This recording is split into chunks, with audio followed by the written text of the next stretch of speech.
Okay, Perek, hey.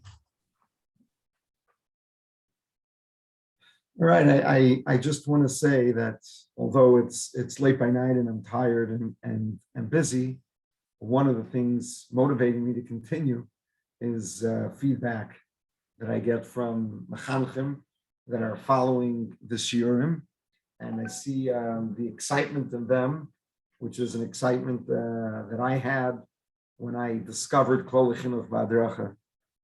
And really, every time I teach it, I see more and more in it.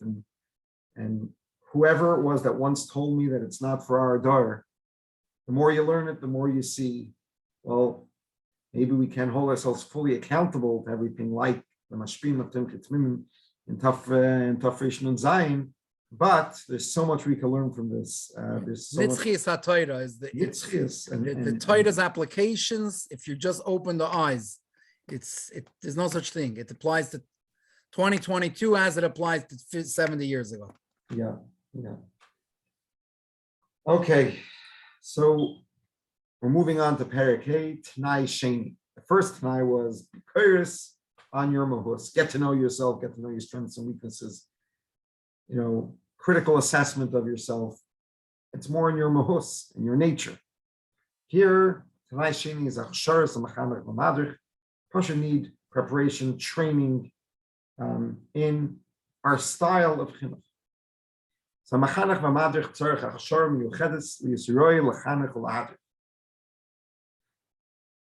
You need to go through training, you need to go through preparation, you need to be prepared to be a mechanech. Asher chinuch v'adrachos yavi teyelis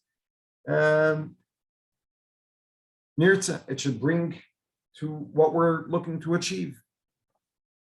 Loi kol abol litil shem mechanech u'madrich yachol lekachas levachrais gedei lekazu. It's not for grabs for anyone that just wants it. You need to be muchsher for it. You need to be ready for it. Ki abilti masin, because one that is not fit for chinuch, like we learned before, not only is he not adding, he is hurting, he's being mazik, he's ruining his mechonachim.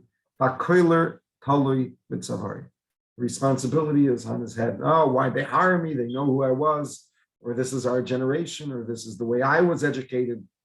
Don't blame it on anyone else. We need to prepare ourselves to be appropriate, to be fit for chinuch. Otherwise, the damage that comes out of our lack of fitness is on our own responsibility. Harsh words. And like we were discussing before. Can I jump in for a second, Shlomo? I don't usually interrupt. Can I jump in for a second? Sure.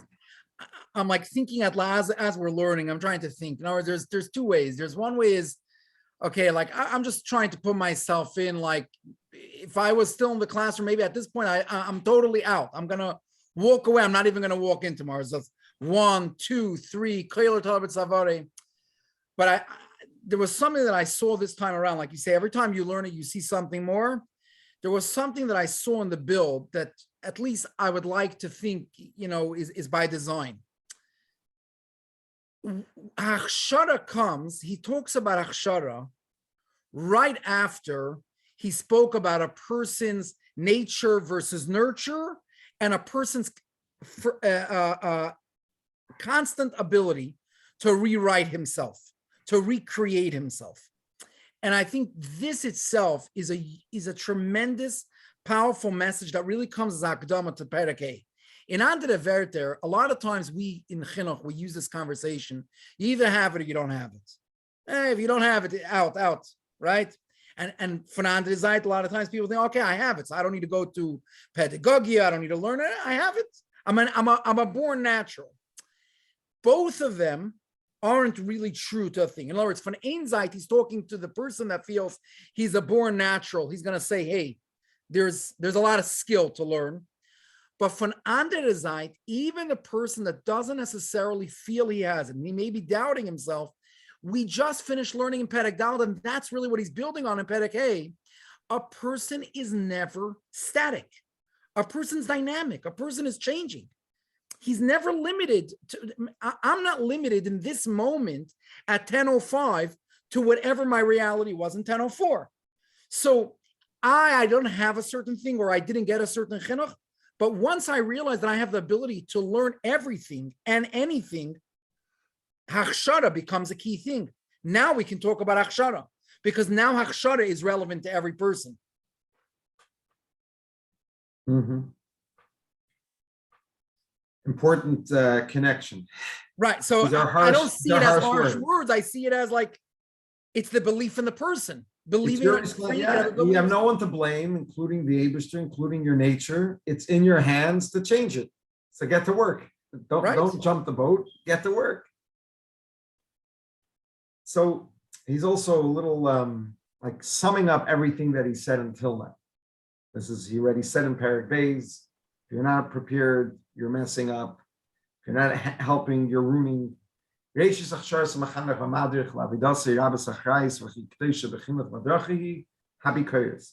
what he spoke about in Perek Gimel and Dalet.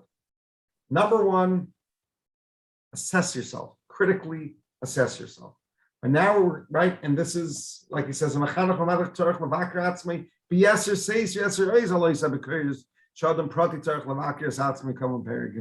if for everyone that we said chafetz chaim, someone that's looking for chaim musarim, someone wants to live a moral life, must be able to see through their avos atzmai and see their faults. You can't have a moral, a spiritual life without it.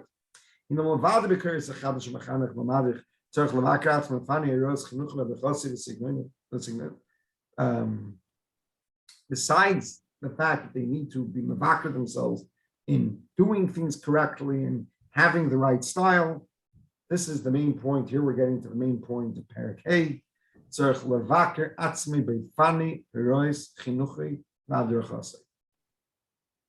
not just what you're saying, it's how you're going to say it. So it's not just you chose the right messages, it's age appropriate, it's time appropriate, it's appropriate to the individual. How am I going to give over the message? It should be done calmly and pleasantly.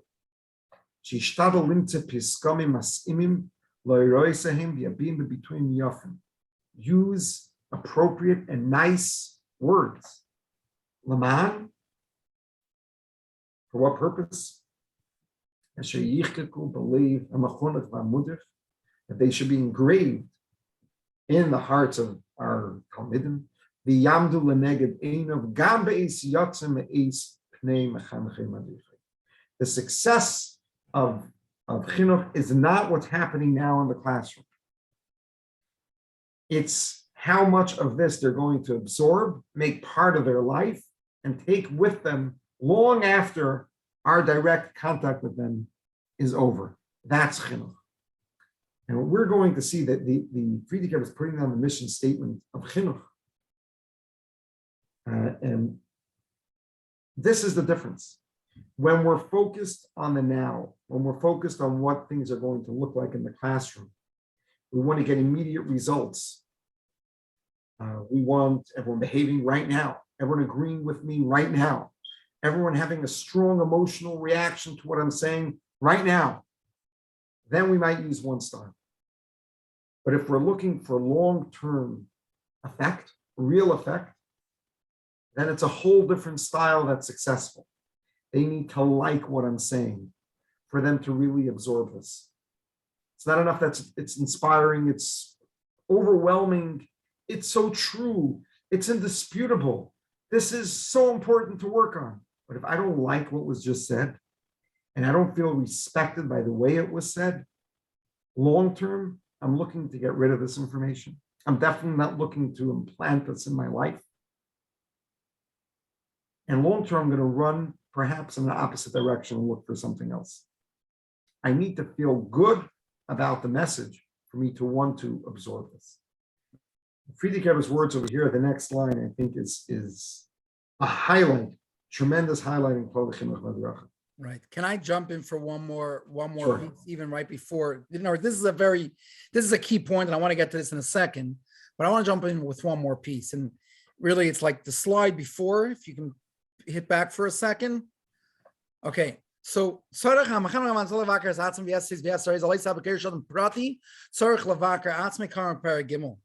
and then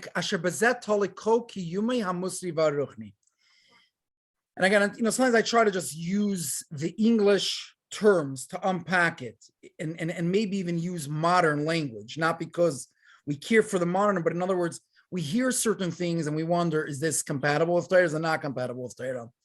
In today's world, one of the things that people talk about a lot is the beauty and the importance of a person allowing himself to be vulnerable. Vulnerable means, and vulnerable is a key to honesty, and honesty is a key to growth and a key to change. In other words, if a mechanech feels that the only rights that I have to walk into my classroom is because I know everything and I'm perfect the way I am, so then bakaras atzma, in other words, is not there, and everything else is not going to be there also. Because if I know it, in other words, if I got everything, a mechanech that feels that way, what he ends up concluding many times is that he sees things are not working, but since I can't be vulnerable and I cannot reach out for help, I can't even acknowledge to myself that I may not know how to deal with the situation or talk about the situation, address the situation. So the only conclusion I'm able to come to is children got much more difficult. This child is impossible, right? In other words, to some degree, I like to think about it a little similar to the way lahavdil, and I don't want to put anyone down, but we read stories that Amalek and Misnagdim, before the oyer of the Baal Shem Tov was nispashet b'chol klal Yisrael. So there was the inability to be vulnerable, that there's a Gemara that's beyond my comprehension, that there's a Rashi behind my comprehension. So the only thing I was able to say is the Rashi makes no sense. The Tosfos makes no sense. Today, Baruch Hashem, that's like an entirely upgefrekte Sprach. You never heard even the biggest Balagaiva say Tosfos makes no sense. Everyone understands? Tosfos makes sense. And the shaila is, do I understand the Tosfos? The same thing is true with Chinuch. In other words, I'm not saying that children aren't difficult, or a child isn't having a difficult day or difficult to reach.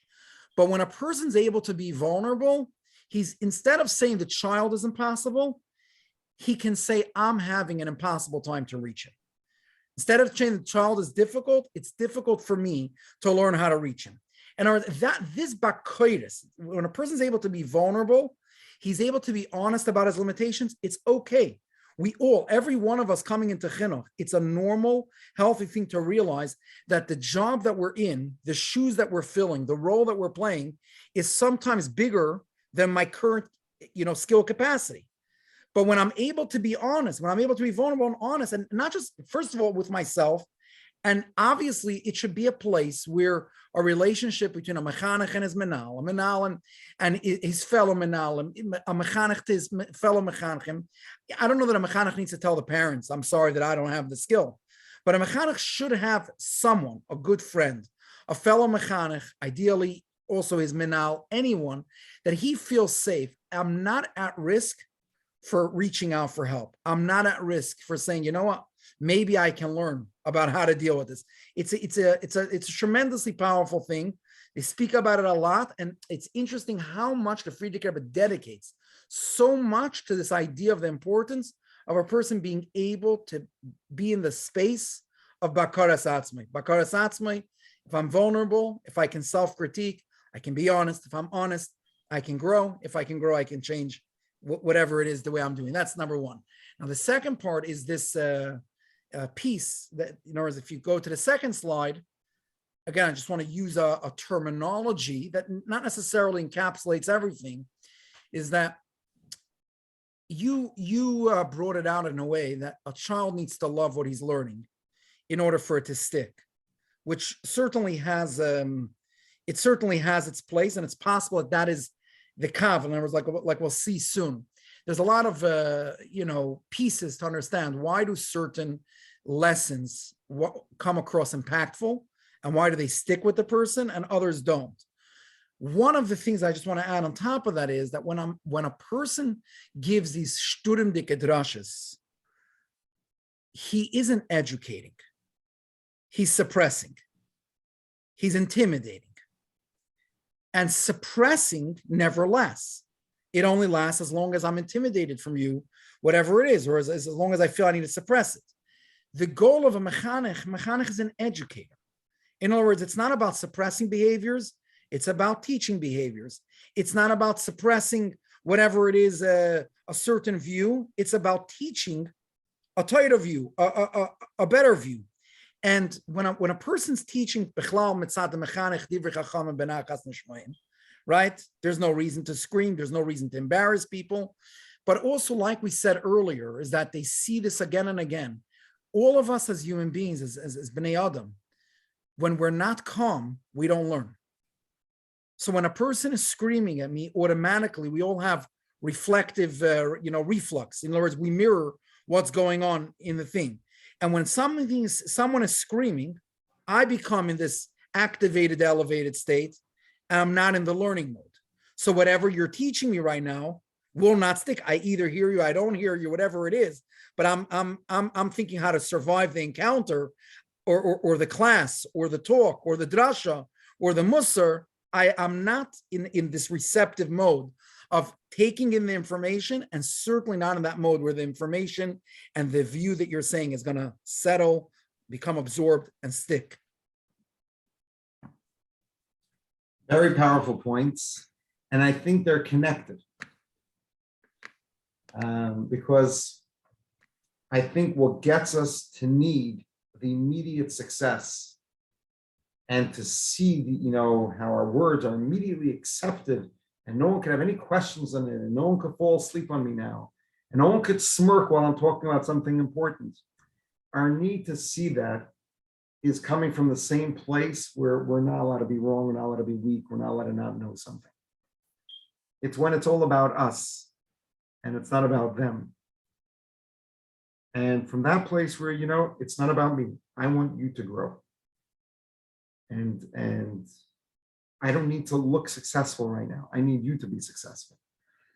When we're focused on how they're going to accept it and not how successful we're going to be in giving it off, it's more natural to act this way that the Frierdiker is going to teach us to act. To give things over a nice between, it's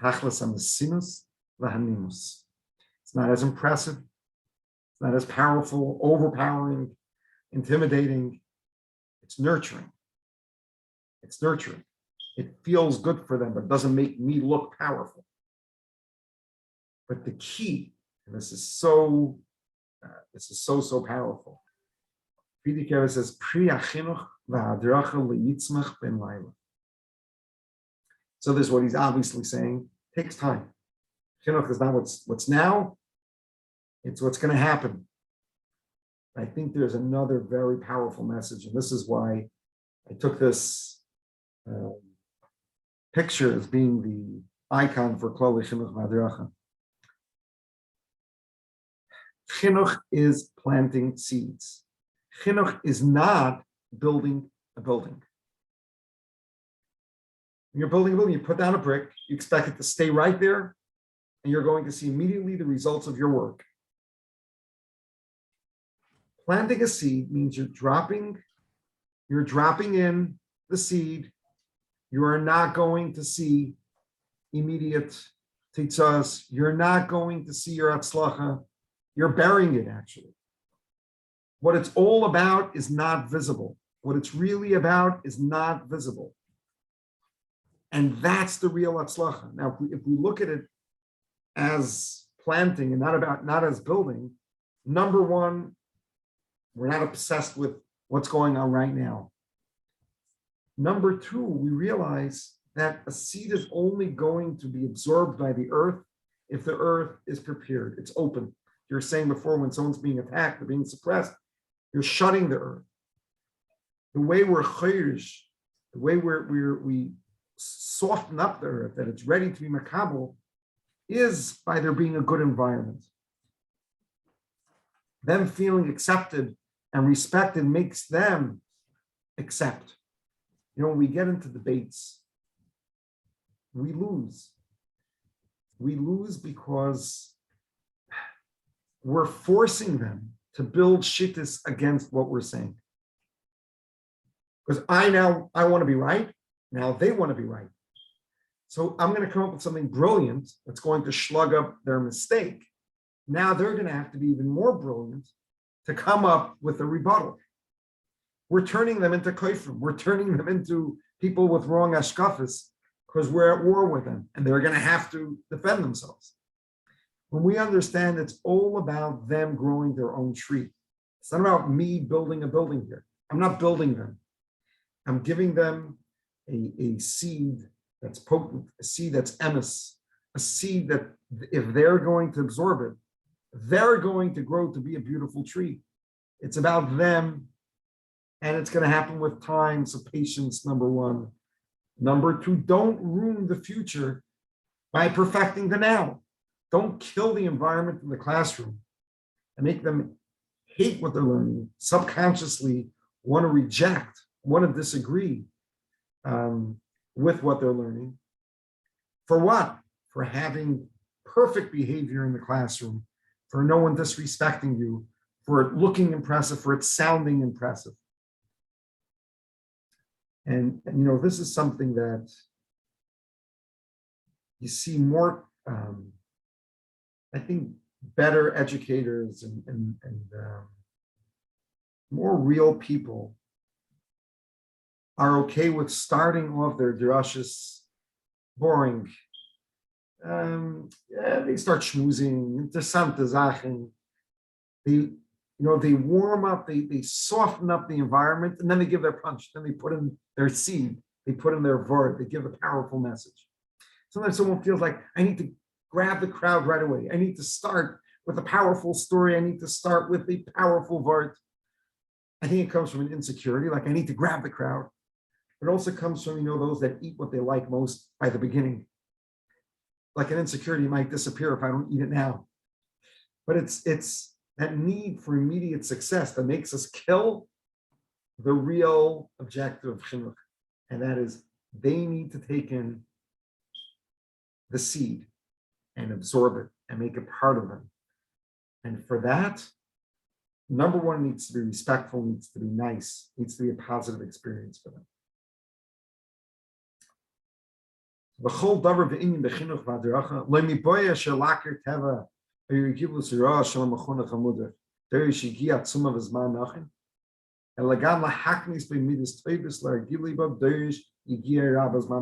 Number one, don't expect things to happen overnight. It's going to take time. If you want it to be real, they're going to have to work on it. This is number one, the technical part of its growth. It's not building. It needs to grow, it needs to mature, it needs to happen. Don't expect things to happen right away. But here the Friedrich Rebbe gets back to the style. Can you, Rabbi Stormer, can you jump back for 1 second quickly? Sure. Just one thing to add. Number one, on this first paragraph,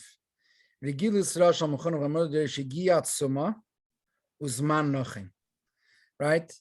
It's Yigiyat Suma, in other words, is really, it's on two levels. It requires by us Yigiyat Suma, in other words, to help educate him, but it's also the acknowledgement, you can suppress a behavior in a day. We don't educate and retrain a new behavior in a day. So in other words, Yigiyat Suma is also on the Makabel side. Let's realize it takes time. It doesn't mean we're a failure because we didn't, extinguish something in a day. It's going to take time. Yigiyat Suma is going to take effort of the mechanech. In other words, to be persistent about his plan, and effort on the mechunech. It's arbet.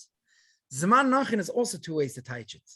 Zman nachin, appropriate time, and the right time. Like in other words, we were talking earlier about the right time, but there's also uzman nachin. It may not be zman meruba, but appropriate. In other words, depending what it is, some things can resolve itself. You gave them a new technique, you gave them a replacement way of doing something, and it might, 1 or 2 times, boom. Other things, zman nachin, depending on what it is, everything has an appropriate time frame of what it takes, and we have to be realistic in our expectations. How do we expect to see things resolved? But now the other part is Yeah, okay, fine. That's the nice They fine. have to work on themselves. Yeah. But now I want to focus on, again, the main akud is, so what are we going to do? When we understand that it's not about the now, it's about the future, that our style is different. Not just we're patient in seeing the results, the way we are machanech them is different. Machanech matter tzorich ladas. Ki lo rak piskamim as imim l'nyonei ereis of noigim b'ikrit yalas achinuch v'adrach. It's not just about saying the right thing. Elagam oifin bitui hapiskamim. In benimus u'mesinus oibisrakshus v'zilzel. Are you saying them in a pleasant and calm way, or a overpowering and condescending way, in a disrespectful way? This is negea b'yesodei te'elas achinuch v'adrach. How much they're going to be affected by this and take this with them is dependent on the tone of voice and the choice of words. And if it's respect or disrespectful. We're not talking about chas v'sholom being mezalzel in the person, being mezalzel in general.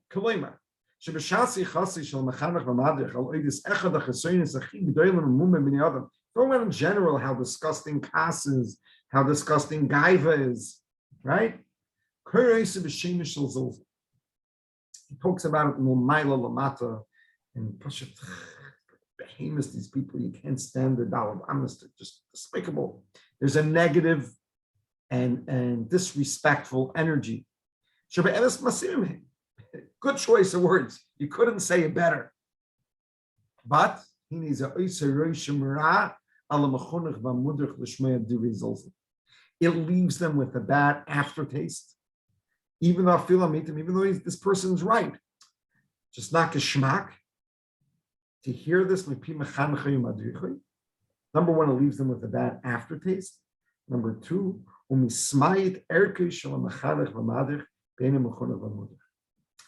it puts down the respect towards that person when they're negative. This is very, very, very interesting. These 2 points of the aftertaste and the admiration towards the Muhammad. By the end, we respect positive people. We respect that even when they talk about things that are low, they could talk about it in an edel and respectful way. And we don't respect zilzal. The makablim don't respect. We could think this is so impressive. We really, really put it down in its full colors. We really coined it perfectly. And we said it in such words. Who would want to be such a person after hearing my words? There's something about it that doesn't work. And I want to suggest, there's been a kudah that you were talking about before, suppressing energy closes you. There's another nakuda that I think that negative energy weakens the makabel. And I think this is something we see tremendously by the Rebbe. You know, what's surprising more is to see this from the Frierdiker Rebbe.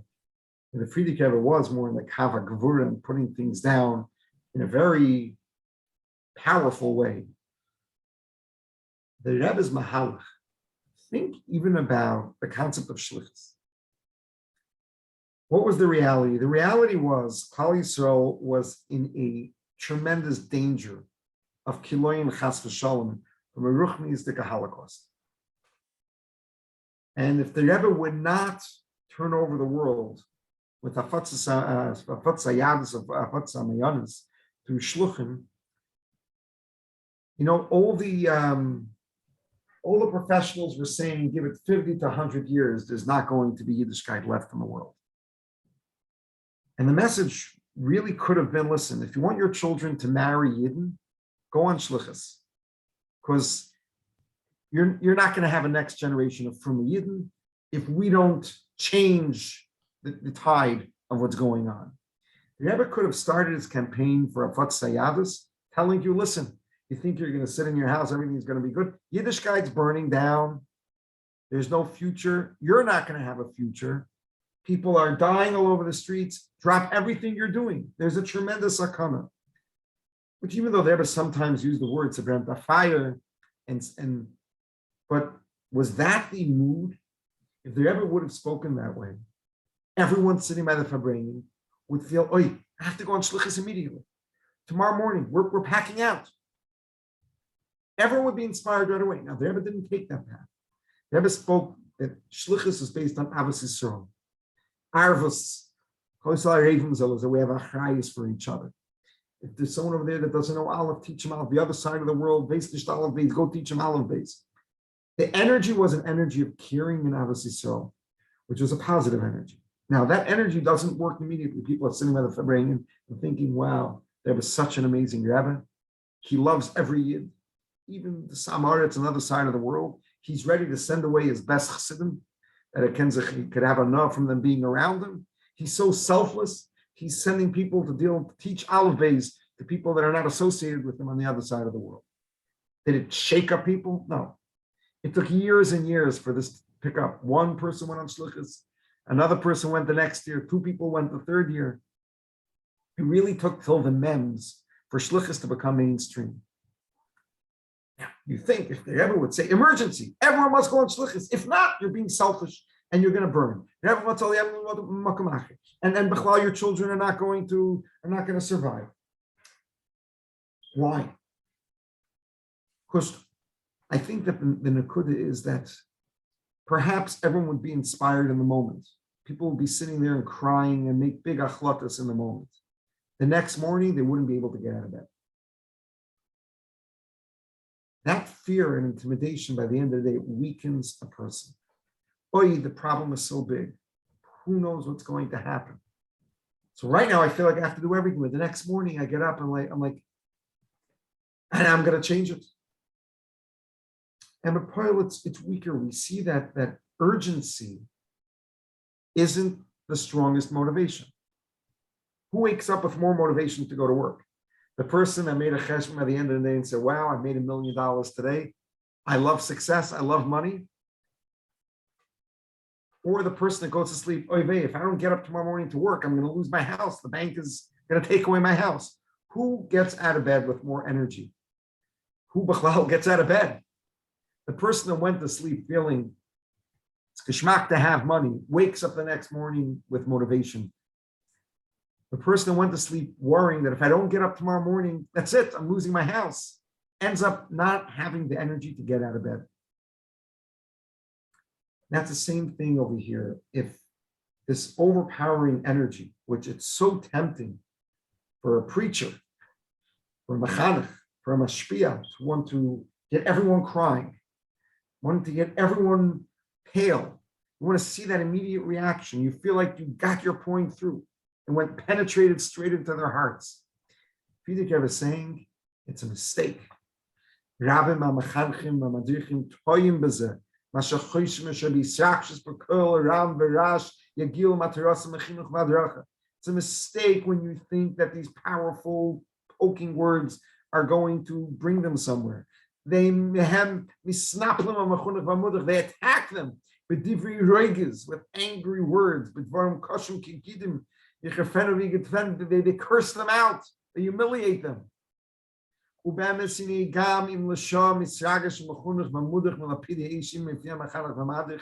you're seeing short-term success, you seem cringing from pain. What could be a greater success?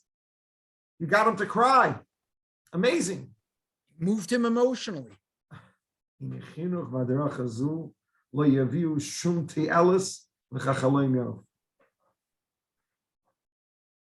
Short term, you're amazing. Long term, they're not staying with you. They're not absorbing this behavior. They're not empowered to make the change. It's not motivation. It deflates them long term. It doesn't motivate them long term. We see this without getting into names of big mashpim that we're nothing compared to them. With everyone's imperfections, but we see that we could say it. Shlomo Chaim, which was close with the Talmud, Razis. Till today, anyone that learned by him is still davening b'avodah. I could say everyone, you know, generalize. So many people, they're not mashpim, they're not big. They daven, you see them Shabbos daven, das ist Shlema Chaim Zatalmud. They're till today his Talmudim. And you have certain mashpim that they were perhaps bigger Bali Madrega.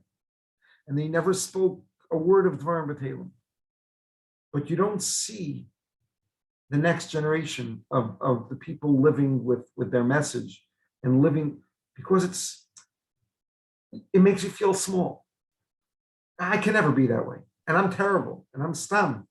So, wow, you could admire in a way his madrega and his achievements, but it's not something that's absorbed. It doesn't empower people and give them a cheshik to want to emulate that derech and avodah. And again, when you're saying smite erkoi, yeah, you know, that respect, like, wow, you know, good for him, but poor me. Is that's not the erech, that's not the admiration that's needed in order to mechanech people. The admiration is that it should be with ha'ava. It should be that I want to be like that person. You know, he's lucky to be himself, and I'll be lucky if I'll be more that way. Can I add one more thing? And again, looking at a little bit, in other words, the build of things and reading it frontwards and so to speak backwards. If you go to the page beforehand, the Friedrich Rebbe spoke about, no, one second, beforehand, right before this, page before. Here we go. So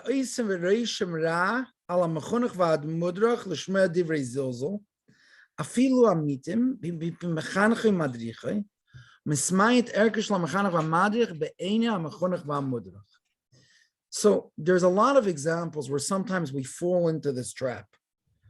And again, mistakes, will all make mistakes, but awareness is the first step to being open to revisit things, self-awareness. And I see this very, very often. I mean, when I say very often, I don't mean that it's happening every single day, but the process that I'm about to articulate it, we're all aware today that when we embarrass a bacher in the class, even if that bacher, we got him to, get scared of us, and like the Friedrich Rebbe described, maybe even got him to cry. So I would say most mechanechim today don't even consider that a success. They would actually become concerned. In other words, what did they do for the bacher? If they embarrassed him or they name called him or whatever it is. But I think we're not always do we have this awareness, is what is it doing for the class, and not even necessarily the boys' friends. In other words, when students are in a class, and let me first explain why a lot of times we tend to fall into this trap. We're sometimes teaching a class, and let's say a certain student is doing a behavior that's either challenging me or disturbing the class, and student's a popular student. So naturally, what I feel maybe as a mechanech might be that I have opportunity to educate everyone that this guy is like, in other words, this is loserish behavior. This is not, so I'll call it out, right? And I may even embarrass the boy. So step one is awareness of what it does to the boy when he's publicly embarrassed, what it does to the boy's relationship with his mechanech. Is he receptive anymore to grow from you? Could he learn Torah from you when you're the one that hurt him? But the part that I don't know that we have enough awareness, and I cannot tell you how true it is for those that are involved with Talmidim, is what is it doing for the rest of the class? When other students sit in a room, or you could have this, by the way, a parent with a child, a parent disciplining another child in front of other children, it doesn't just shake up the child. It shakes up many of the children in the observation. They may know he's wrong. They may know he needs to be disciplined. But the harsh measures, it has an effect for every observer of that. And that's what Friedrich Rebbe says. In other words, we'll take for a minute. I don't mean to go in this path. Yossi Jacobson will often talk about different, trauma stories that he'll hear from a person that a mechanech said an embarrassing word. Like, years ago, a lot of times we maybe would hear from certain mechanechim, you don't learn, you're going to be a truck driver. You don't learn, you're going to be, right? So recently, Yossi was very proud, to share one of his stories where there was a mechanech of a child. The child was spacing out the window, and the mechanech sees the child spacing out and looking out the window and felt that was totally inappropriate for the class. Says, what do you think? You're going to be a pilot, whatever, like it says, zilzal thing. Anyways, this Talmud is very proud today that he's a pilot for one of the big airlines. I'm sorry, I missed the harshness of the thing. He said, you think you're going to pay your bills or something? You think you're going to be a mutzlach from looking out the window? You think, yeah? And the Bacher is very proud to say, so to speak, his nekama, his closure to his mechanech is that, today I pay my bills and I support my family by looking out windows because I fly for an airline. Good. So these are some cute stories. Maybe they're even over dramatized. And there's certainly these stories, Baruch Hashem, I think are, they're almost non-existent. But what I think the awareness that we have to realize is when we give these shturim de kedrashas about a certain behavior that we have to call out, not just are we losing the boy that we're calling him out, we're losing the class. We're losing the class. Now, the class may be initially showing signs that they got afraid of you because they don't want to be next to be called out. That's, there's a lot of behaviors on the responses when I don't want to be called out may look very impressive. But be'emes, what is going on internally for the children over there? Mismayit Erikai. And I don't want to elaborate, so to speak, which ways it can come to me, but I just want to bring out that awareness. It doesn't work for anyone, not the person that's being rebuked, and not for his chavedim, and not even for his non-chavedim. It's partially ineffective. Yep. What's interesting here, the Frierdiker was saying not just not to be negative towards an individual or to another individual in the class. It's an idea. Being negative about an idea. Right. Right. But then he goes over about being misnapel on a Talmud, and that's where I wanted to be Mekasha. Yeah.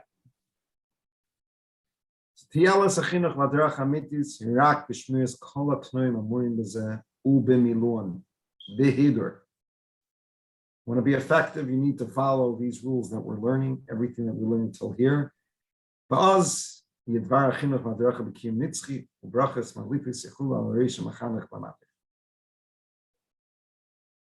Tremendous chus that we have when we can have a positive effect on our Talmidim. Kitzer, Te'ela Sachinov Adracha, Yirak, Shabbat, Mesinos, Nimus, V'yoifi Abitui, Piskamim, Masim. I think this is a very, very powerful lesson that we learned over here in Perek. The looking at Chinuch, I'm planting a seed. Everything is ruined by looking for short-term success. Short-term success is coming from a selfish place of me looking where it's about me. It's about my atzlach and not about the Talmud atzlach. We realize it's not a building, it's planting a seed. We keep on reminding ourselves we're going to save ourselves from a lot of the mistakes that we can make. We're saving the pennies and losing the dollars. And I want to just finish off with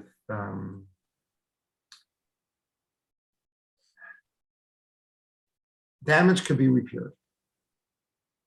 Not only can we change ourselves and our nature, if we slipped, we could fix things. It's not like, okay, now someone was trying. If we realize that we did, especially when it's directly to a certain Talmud, that to save ourselves and to save the control of the class, we hurt someone, we're allowed to call them over and apologize. It doesn't mean that they were right and we were wrong. It means the way I did it, I don't think I should be doing things that way. I don't like doing things that way. You don't deserve I should do that to you that way. I really respect you. I like you. And it was just in the moment, I was a little overwhelmed and I said that. Especially the older they are, this is only going to bring to them respecting you more for being Yes, that's right. vulnerable. That's right. Maybe for kids, it's harder for them to appreciate the vulnerability of a teacher. For younger kids, I can't say exactly at what age, if it's fifth grade or sixth grade, but to call them over one-on-one and say, what I told you today when I said this, or the way I said it, I was thinking about it. I think I should have, I don't like the way I said it. It didn't come out. Let's redo it. Let's replay. Let's go through the conversation again.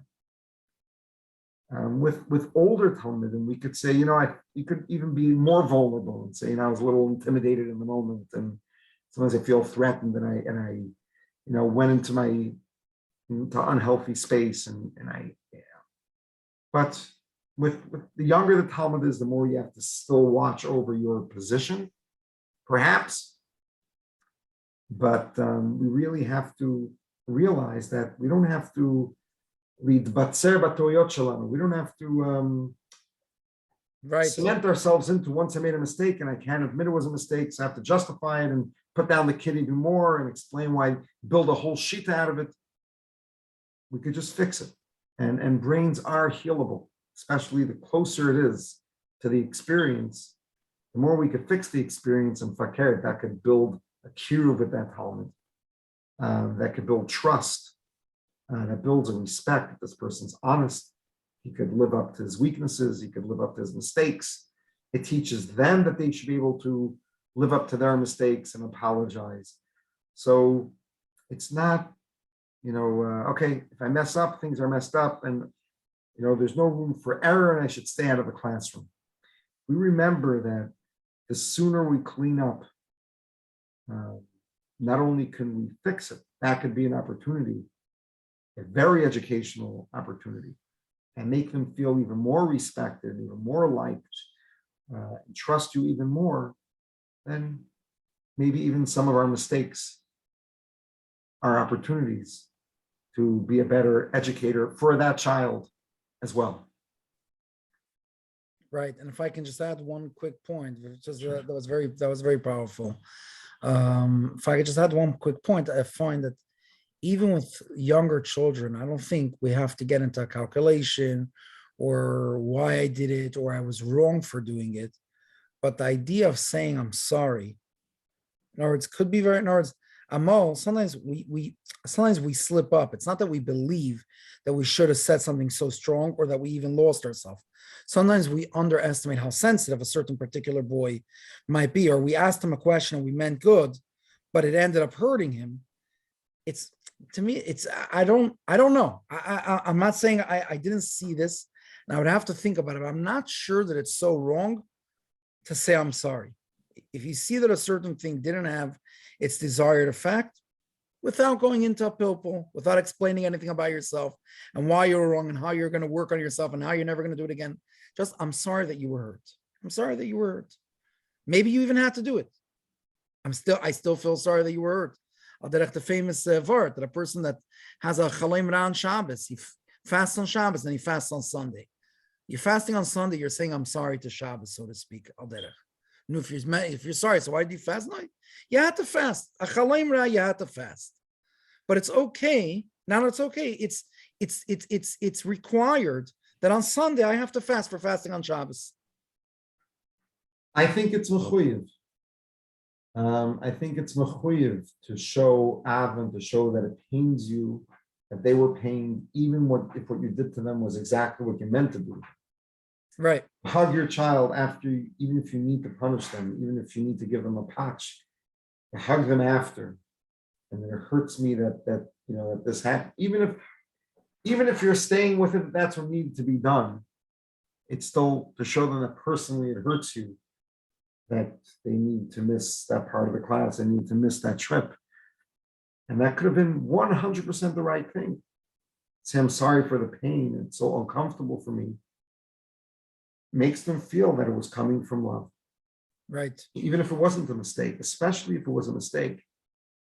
In private, to tell them, I'm sorry for what happened. Right. I can't imagine Yeah. And in that that sense, that would do more damage than the damage that was done. He'll right? fix up from the damage, and he's not going to think you're a malach. If he thought 2 days ago you're a malach, yesterday he thought you're a galach, today he thinks you're human. Yeah, Ben Adam, right. Okay. And in that sense, there's a certain beauty about younger children is that you mentioned that even an older student will only come to respect when he realizes, a younger child has a much easier time usually shifting, or you see by children, they can fight, they can be best friends the next day. They don't necessarily internalize always, they could, but they don't necessarily internalize and hold on to things with grudges, with whatever it is. So, just revisiting it, saying, I'm sorry that you were hurt. A lot of times that's enough just to let the child drop it and move on. It's like almost kaloyaya, and certain benefits and whatever. Again, Anyways, you're going to say short term they move on, but long term it stays. If you dealt with it, yeah, you took care of the long term as well. That's right. It turns into a positive thing long term. Right, and the other thing, which is late, the Piskamim Matimim is something that's McKenna Lane for bringing, but we're all Chassidim of the Rebbe. We saw Piskamim Matimim is the language that brings something out. It's a world for itself to think. It's not just your emotional state where you be srakshus, not and a bitoy is expression. Piskamim Matimim, how you go about in terms of trying to educate of a better way to do it. It's a veld for itself. Anyways, you know what, you're bringing this up, and I think this is a very powerful nekuda, and we'll try to do it quick. It's late for everyone here. If we see the akpada from the Rebbe to say hepech hatoid, hepech hachaim, hepech hachachma, it's like, what's I'm sure there's more than one way to look at it. What's interesting is today, what they see in the language of subconscious, as well as ever refraining from the word "I'll try." Everything like the word "I'll try." Do it. Don't try. In the language of subconscious, it's a very simple language. You don't tell, when you say a person, you won't be sick. They heard the word sick. When you tell a person it's not healthy, they hear the word health. The subconscious is very simple. The word death, even if you don't, stay away from death, they heard death. When you say hepech hachaim, they heard chaim. Positive words encourage and strengthen the good. Every time you call a negative thing by its name, you strengthen the negativity. In the person, subconsciously, you strengthen that negativity. Subconscious, when a person hears the word trying means I'm probably going to fail. Because every time I failed, I was first trying. You tell someone, do it. Doing means success. It's a word, it's a positive energy. And again, it's it sounds lame, and it sounds like you're just being apologetic and you're being more politically correct. It's not that. Positive energy strengthens. Negative energy weakens. It's a negative association, and it ends up weakening the person. Right. Okay. One thing that I won't get into is the four things. Go back for a half a second. In other words, where would you put that? Is that yoifi habitoi or piskam matim? In other words, there's mesinos and nimos, which is two categories. There's yoifi habitoi and piskam matim. Anyways, tan lechacham v'yach kamoid, oid chazayin lamoid. Okay, Kol Tov. All the best. Bezos Hashem at the next class.